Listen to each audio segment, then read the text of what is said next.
जिनको जिनके पास हुनर काफ़ी है उनको ट्रेनिंग के लिए हम देश का किसी भी प्राइवेट एकेडमी में भेज सकते हैं।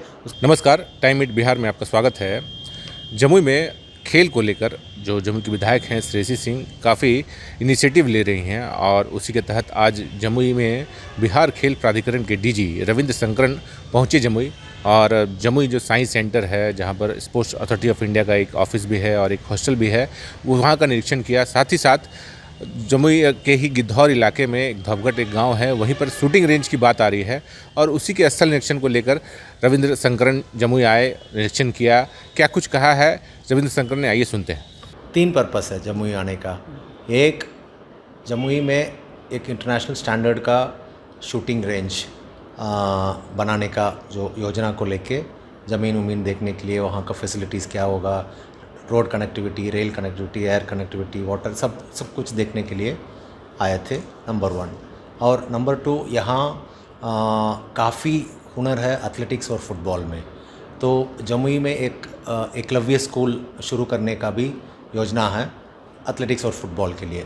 तो उसके लिए भी हमको डिस्कस करना था डीएम साहब और एसपी साहब से, वो भी मेरा योजना था।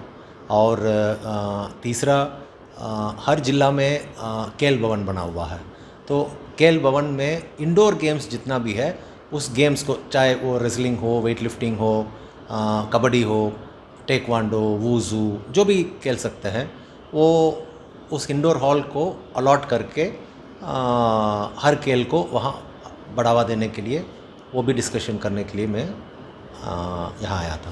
तो शूटिंग रेंज, जिस शूटिंग रेंज को देखने की बात कर रहे हैं, जिसको आपने जाके देखा भी, तो क्या उम्मीद कर रहे हैं कि बिहार के बच्चों को कब ये सुविधा मिलनी प्रारंभ हो जाएगी?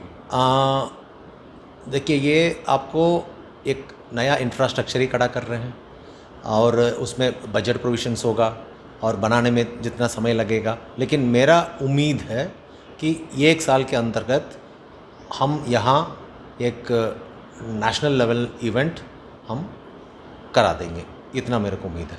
सीएम नीतीश का एक सपना था कि बिहार में स्पोर्ट्स को बढ़ावा दें, खिलाड़ियों को प्रोत्साहन मिले, और इसीलिए आपको जिम्मेवारी दी गई है। रविंद्र शंकरन को इसीलिए खेल प्राधिकरण का डीजी बनाया गया है। तो कितनी प्रगति हुई है जब से आपने इस विभाग का चार्ज संभाला? मैं तो पहले धन्यवाद देना चाहूँगा मुख्यमंत्री जी को, जो हम पर विश्वास रख के इस प्रभार मेरे को दिया गया है। और मेरे को 3 महीना ही हुआ है इस प्रभार ग्रहण करने के बाद।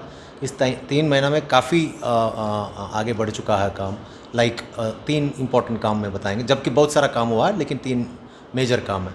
नंबर 1 ये है, पिछले 7-8 साल से जो भी खिलाड़ी खेल कोटा के अंतर्गत जो बहाल हुए हैं, वो सब विन विन ब्लॉक में एसडीओ ऑफिस में फाइल का काम कर रहे थे, तो वो सभी को अब खेल प्राधिकरण में डिप्यूटेशन हो चुका है, ताकि उनका काम सिर्फ खेल और खेल संबंधित खेल को बढ़ावा के लिए यूज़ किया जाएगा। तो ये बहुत बड़ा एक स्टेप है, नंबर 1।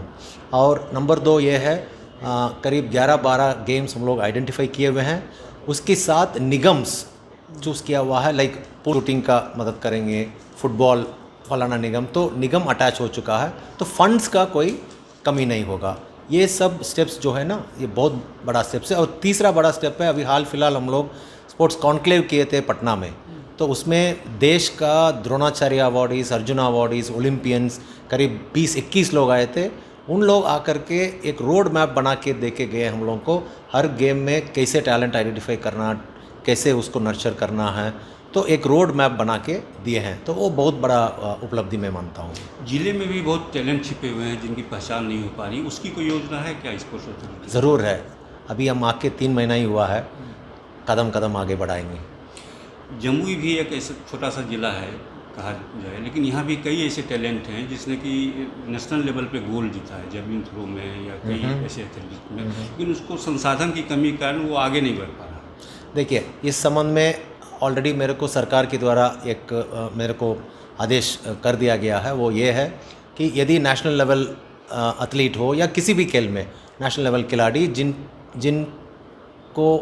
जिनके पास हुनर काफ़ी है, उनको ट्रेनिंग के लिए हम देश का किसी भी प्राइवेट एकेडमी में भेज सकते हैं। उसका कंप्लीट खर्चा बिहार सरकार उठाएगी, या यदि उससे भी आगे वो बढ़ सकते हैं, इंटरनेशनल लेवल पर वो खेल सकते हैं, तो उनको हम विदेश भी भेज के ट्रेनिंग करा सकते हैं। उसके लिए भी सरकार स्पॉन्सरशिप करने मतलब खर्चा उठाने के लिए तैयार है, या बाहर से हम कोचेस को हायर करके भी ट्रेनिंग करने के लिए।